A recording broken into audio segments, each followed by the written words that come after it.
Welcome to another Scottish Greens podcast. I'm Lorna Slater, one of the co-leaders of the Scottish Green Party. And with me today is... Nadia Kanyange, and I'm a Scottish Green Party candidate for Hollywood 2021 and also number 3 on the list of Glasgow.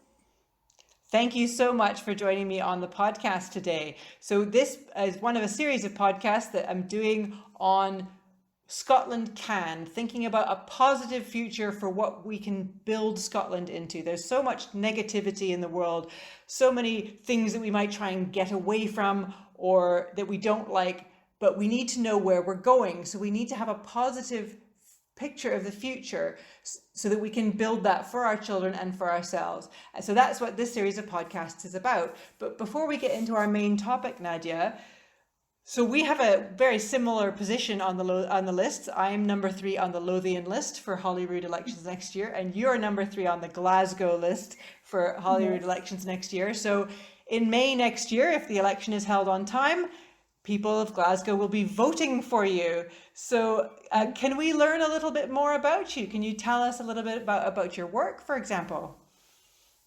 Yeah, before going to work, I was working. I'm on the 0-hour contract, so I have kind of 2 jobs that I was doing. But due to COVID-19, I'm on furlough right now, so I'm not working. But hopefully this will change after everything. Yes, about myself, I say I'm originally from Burundi, and I've been in Glasgow for almost 17 years. Yes, I've been in Glasgow for 16 actually. I lived in London before, and then I moved to Glasgow in 2004. And I'm also a mom. I'm a mom of 1 boy, 16 years old. Yeah, going to 5th year. So very happy that he's doing his higher. So yeah, that's all I can say. For the work right now, I'm still waiting and still see where I can go. Just finished university last year. Still struggling a little bit, but that's gonna be okay. It's like everybody's going through that. What did you study at university? Yeah, it's going. It's a little bit complicated. I started at college. I did social science and graduated with a HND, and then I applied for university. But I wanted to continue with social science, but unfortunately they sent me to Hamilton, and it was quite difficult to get there from Glasgow. So I decided to move to Paisley. But Paisley didn't call it social science, so it was like society, politics, and policy. That was the course, and then I was happy to take it. And I remember first time I had my lecturer, she asked me one question. She was like, "Do you like politics?" So at that moment, it was difficult to answer because I wasn't sure if I was gonna follow the political path or the psychology part. So I decided to do the political path. So here I am since then. Yeah. Here you are. This is wonderful. So what made you choose? What made you decide the political path? Because I was really interested with society, understanding the society. As you know, I came from a country that has experienced a civil war for a very long time, for as long as I can remember. And it was very difficult for me to understand a human being in society, what caused people to do what they do, so I just wanted to understand what can I learn from a human being and why things happened the way they happened. So for the future of our children as well, I wanted to understand the world properly. So it took me to a completely different level. I wasn't expected to learn and understand this planet the way I understood it. I understand it now. So it was, I have zero regret of taking the course. So yeah, it was really interesting and seeing everything that's been going on. And I spent a lot of time studying migration study as well. So that's what led me to go to politics. And also I did a political shadowing scheme in 2019. which was really interesting. So I had to travel to Scottish Parliament and had some guidance and see how things work. And all of that has made me feel like, yes, I can do this, we can do this. So, and also, yeah, see where it can go. It's good to contribute in the society that I really care about. So, yeah, that's it. I feel like we're very lucky to have you. Why did you choose the Scottish Green Party? Oh, to be honest, this is my first party ever. I've never been a member of any political party before. This is my very first party, and the Greens represent everything that I believe in, honestly, as the value, leading the change, everything, the inclusions, and it's a party that makes me feel comfortable, I may say safe, like it's not, I don't feel it's not too serious, but it's welcoming. I feel like it's a party that was very welcoming. And of course, each time you take a new challenge, it's always scary because you don't know. I don't know much. I was worried, thinking, am I the right person? Do I fit? Will I be able to do it? So also worrying with my English, as English, I don't know, is my fifth language. And sometimes I do struggle. Fifth language. 5 languages. Wow. 5 languages. That's amazing, Nadia. 5. So what are your 5 languages then? So my first one, because I always spoke French. So French bonjour, moi aussi. Oui, bonjour, ça va? Je suis canadienne, Ben alors voilà. je parle français. Pardon? Je suis canadienne. Ah oui, vous parlez Alors, français donc. Ah voilà, ben voilà, c'est très bien, ça fait plaisir. So yes, French, which is one of them, and then I speak my native language, which is Kirundi, from Burundi. But Kirundi is also a language that can be spoken in Rwanda, but it's Rwandese, but we can understand each other. So that would make my a 6th language, but that would be cheating. So I'll keep it 5 because it's the same. Yeah, and then I speak Swahili, which cover almost the East African countries. So we speak Swahili. And I also speak Lingala, which is a language spoken in Congo, Republic Democratic of Congo. So yeah, sometimes I think in all those languages. And that's amazing. And how do you learn all those languages? Did you learn them in school or because of where you lived, or? When I was young, yes, we went to school where we were all studying in French, and then my native language, I learned it as well because it's normal with family, everybody. And I learned a little bit Swahili a little bit later on because it wasn't a language that was spoken in the house. And Lingala is because I lived in the Republic Democratic of Congo as well when I was young as well. My mom lived there. And yeah, that's how I came to learn. And my last language was English, which very good. I'm still learning. Yeah, but you're learning. Very good, Nadia. Don't you speak beautifully? Thank you very much. Right, let's get to the main. So you're so interesting. I just love to learn more about you, but we should get on to our main topic. So today, a poll has come out, another poll saying that there is a majority opinion in favor of Scottish independence. So particularly as a mum, as someone who's interested in society, what do you want for your son? What kind of Scotland should we be building for our kids? Yes, that's a very good question, Lorna. I believe that there is a lot to tackle in order to reach that. First of all, is to recognize that there is a problem problem with minority ethnicity group as well. And for me, that's the future that I believe that tackling the issues, acknowledging that there is a problem there. So it's not only one problem, it's very complex because I cannot say this is the problem, this is how to fix it. It's just to acknowledge the problem and then recognize which area is more important, which area needs more attention, needs to be looked at. Specifically when I think about children, I can say nothing can be changed right away. It's gonna take time, But if we start maybe now, the future Scotland will be better for all our children here, regardless of their background, meaning introducing a better support system from the school, from culture, educating, and then just creating a better society for our children so that no one will be left behind or discriminated against because of their background. And yes, just protecting our children, and I believe it's something that we can all work on and do. So what does a support system look like? So what do people from minority groups who are discriminated against, what do they need? Because I know as someone with a lot of white privilege myself, I'm probably oblivious to what other people need. Yeah, that's difficult. Like I say, for me, I cannot speak for everybody's experiences because I don't know. The reason why I focus on asylum seekers and refugees because this is something that I experienced.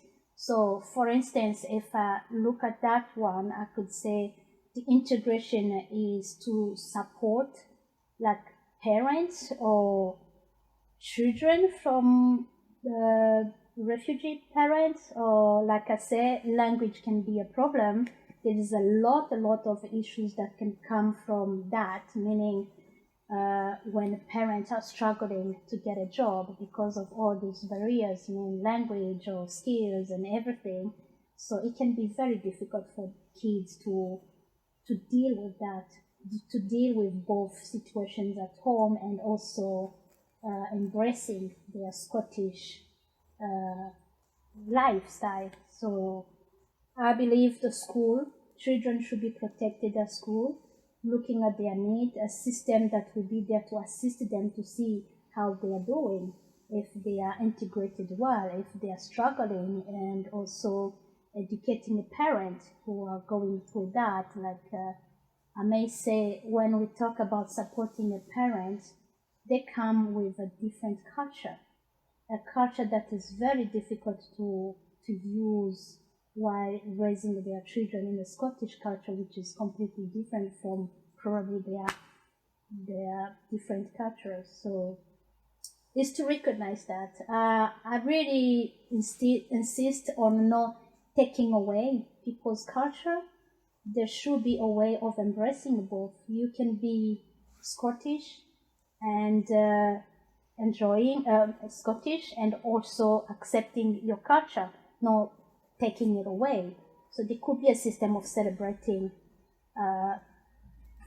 their culture, like we can do a cultural event where everybody should feel like their culture is respected and embraced, and also at school teaching children about the Black history and things like that, so that they can all have some common respect, not seeing someone different from not the as this is them. So they should all learn. It will be good for the Scottish children and then other minority children as well.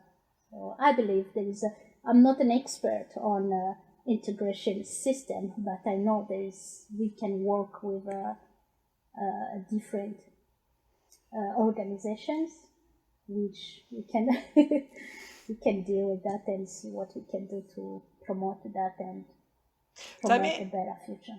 I'm interested in what you mentioned multiculturalism. So for those of our listeners who don't speak French, what I said to Nadia in French was that I'm Canadian, which is why I speak French.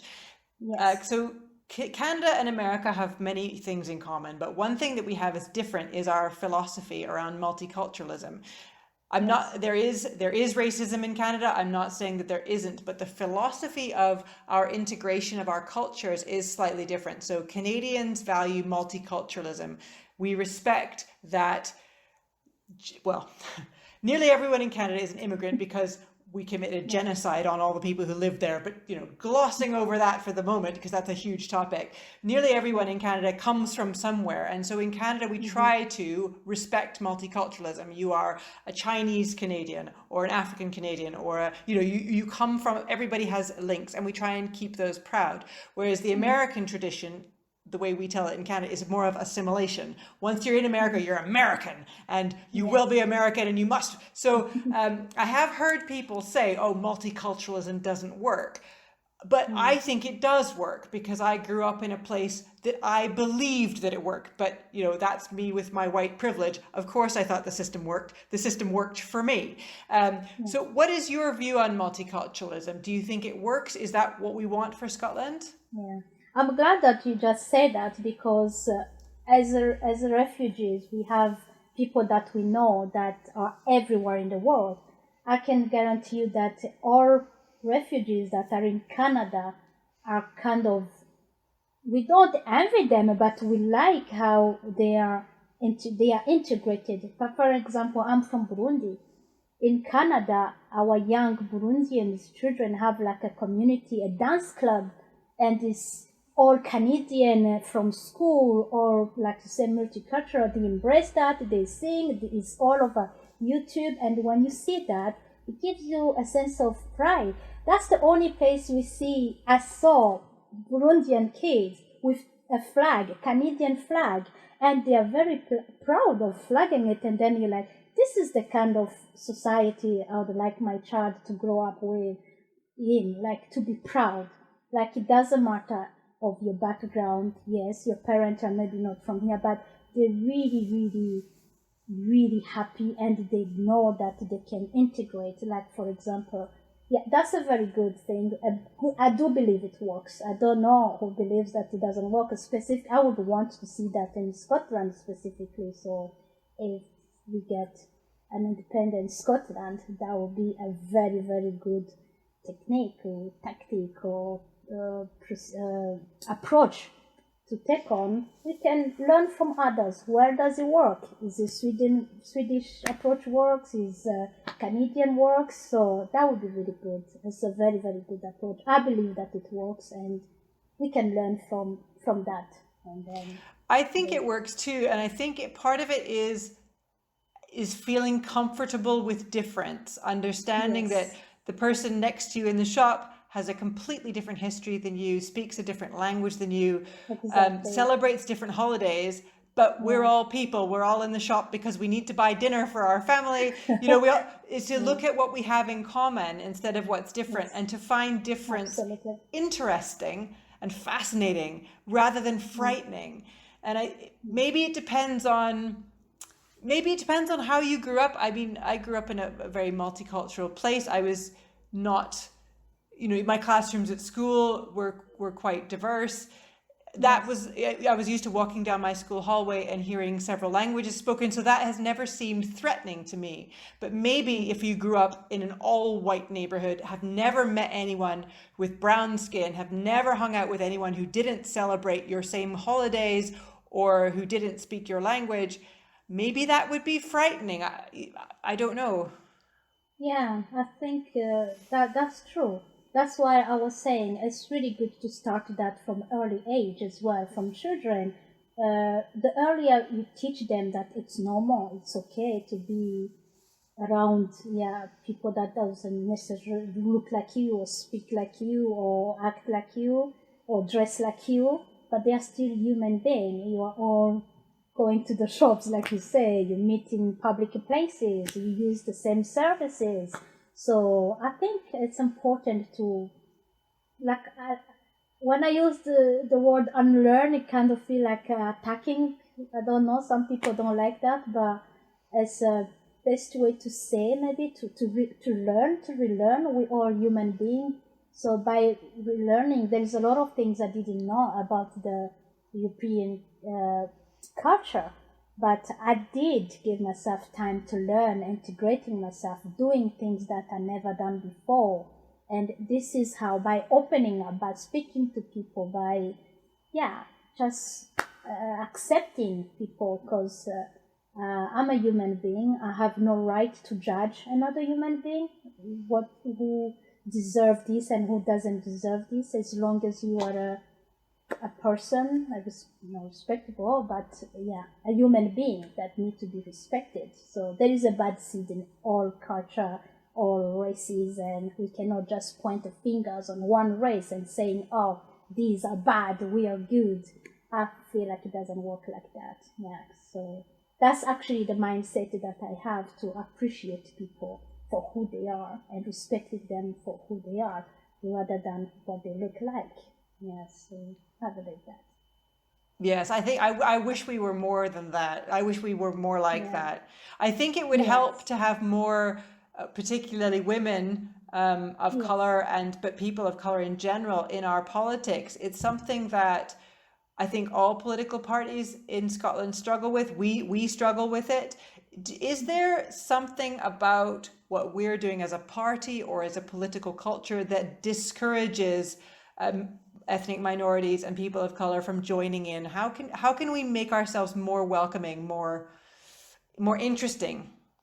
Yeah, that's a very good question. I believe it's very simple. I would say engaging, and approaching the communities and be there, talk to them, and like making them feel like there is a door that is not locked, is open. You can knock and it might be opened, rather than feeling like it's a wall that you can never pass. Because a lot of people, for instance myself, I have a lot of people thinking that it's how can you do that, how did you do it, like it's very difficult to say. There's no magic in everything. You put yourself out there, you work, and then you present yourself, and when opportunity comes, try. It doesn't necessarily mean that it's about winning and getting there and getting the titles and stuff. When you have a right mindset to want to do the right thing, don't be scared. They are human beings like you know. So yes, it could be intimidating to see politicians scared, all in the suit and looking all smart, intelligent. Like, no, this is too high for me. I believe many are just not scared. They are just not interested in that. Because I remember even at university, I was the only black student with maybe two, but black. I was the only black student in the class. And I used to think no one else is interested in doing politics. So that could be something that we can maybe ask or promote and then get to hear. But like communities, there is like charities with BAME members. We can just approach them and see what they're thinking. They're good activists as well, and see if it's something that they can. That would be I really want to see that in all political parties, if they can engage and approach and promote that to make it less intimidating. So that could be a starting point, I guess. I agree. That sounds like a really good suggestion. So, speaking of politics, we've got the Holyrood election coming up in May, and well, hopefully, we're going to be starting campaigning soon. Maybe to get both of us elected if things go very well. What are you looking forward to most about starting campaigning? Oh, yes. I don't know if you know my favorite. I love interacting with people, knocking on doors, listening to them, and it's really good to have a face-to-face when you're talking to people, and they tell you what they wish. You learn a lot from them as well, and things that you don't know, what's going on in their local areas. Like, it's really interesting. I really, really enjoy doing that, and see the more you listen to people, you can make a difference and change. So yeah, I'm really looking forward to start again, but due to COVID-19, there probably will be some measures. So yeah, I'm not sure we'll be able to knock on all doors, but yeah, we'll do our best to care Wonderful. for people. Thank you so much for joining me on the podcast today, Nadia. It has been brilliant speaking with you. Thank you very much, Lorna. Thank you. Bye.